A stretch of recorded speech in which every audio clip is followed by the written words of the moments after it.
During the press conference, the team's top forward sat next to the head coach and said very nothing while he answered questions. Not enough.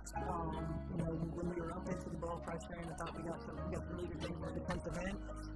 And then there were lapses that caused fouls, and the free throws, lapses that allowed offensive rebounds, lapses that allowed. This player has transformed the team's ticket sales, filled stadiums while traveling, and increased the league's broadcast numbers to previously unheard of heights.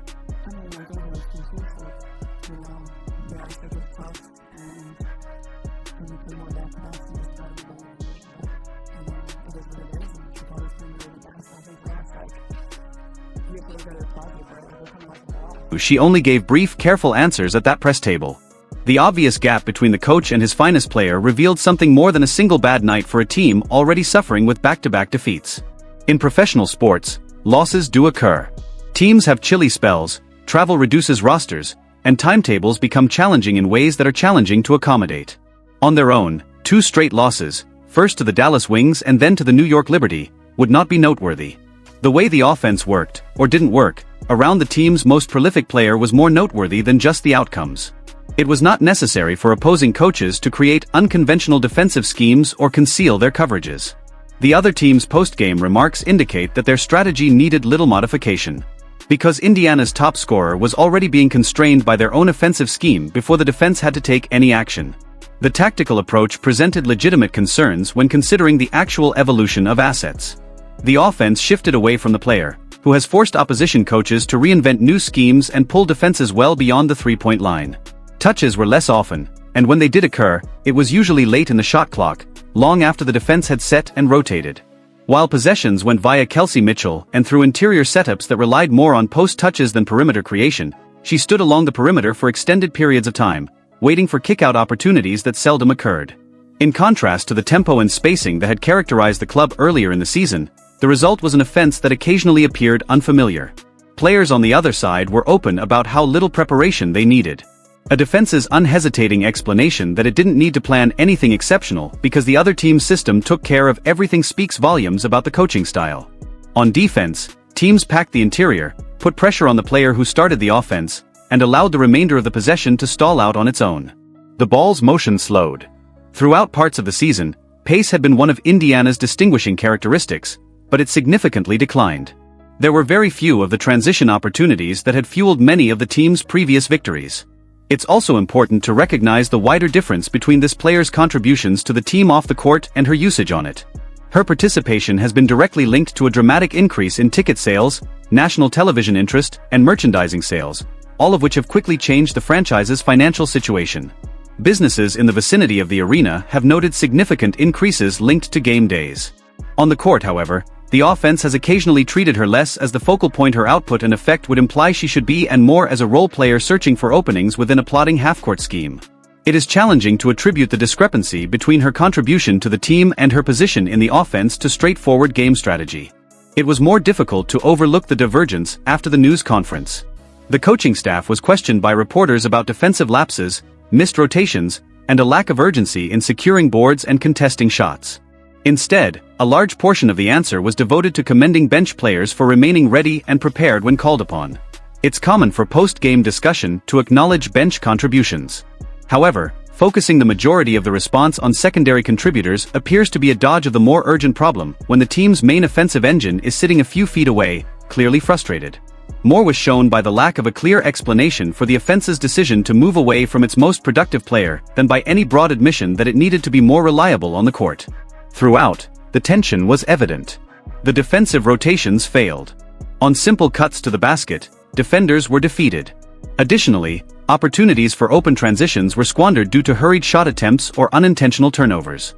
The coaching staff mostly allowed the team to play through repeated bad possessions rather than calling an early timeout to reset the offense or creating setups intended to put the ball back in the hands of the club's most dangerous scorer. The opponents spent a significant amount of the fourth quarter at the free throw line as a result of forced shot attempts that resulted in fouls due to the lack of in-game adjustment. Because of this, the clubs who make the most of their rosters throughout the league typically center their offensive schemes around their greatest players.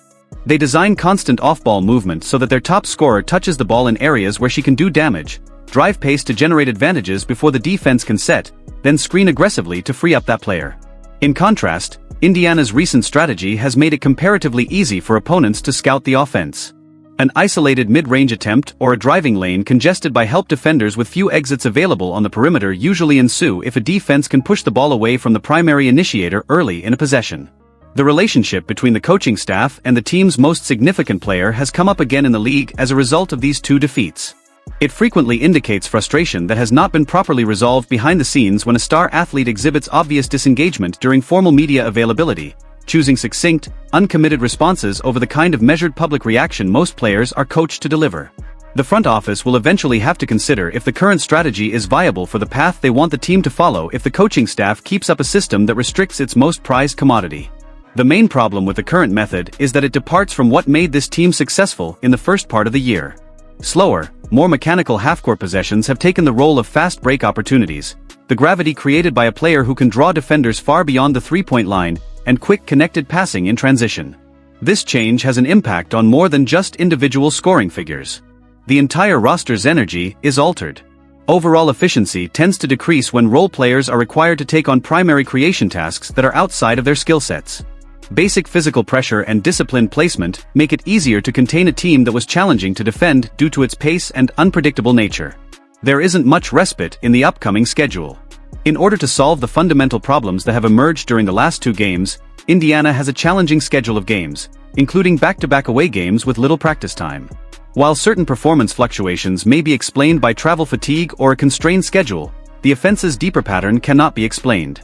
Now, opposing coaching staffs have direct footage on how to slow Indiana down, put early pressure on the main ball handler, take the offense away from her, and allow the system to stall without the need for additional tweaks. Early in this season, the team is at a critical juncture. The coaching staff has two options: either modify the offensive scheme to make greater use of the unique talent on the team, or stick with a strategy that could further irritate its most valuable player and turn what started out as a promising season into a more significant organizational issue. There was more to the silence at that press conference than just a challenging night on the court.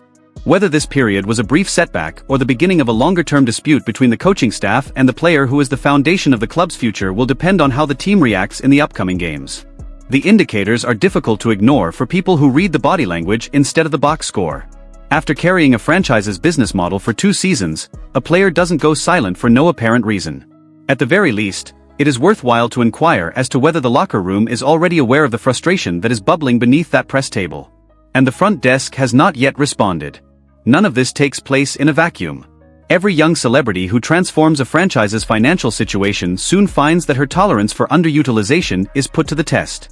And the way a coaching staff handles that situation often shapes the future of the relationship. Some coaches embrace the gravity of their top players.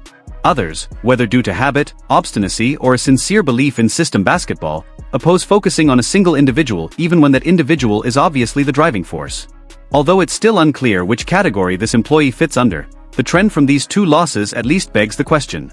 It serves as a reminder that box scores seldom provide a complete picture, if nothing else. Sometimes the more illuminating moment occurs in the gap between 2 people who are meant to be developing something, right after the buzzer at a table.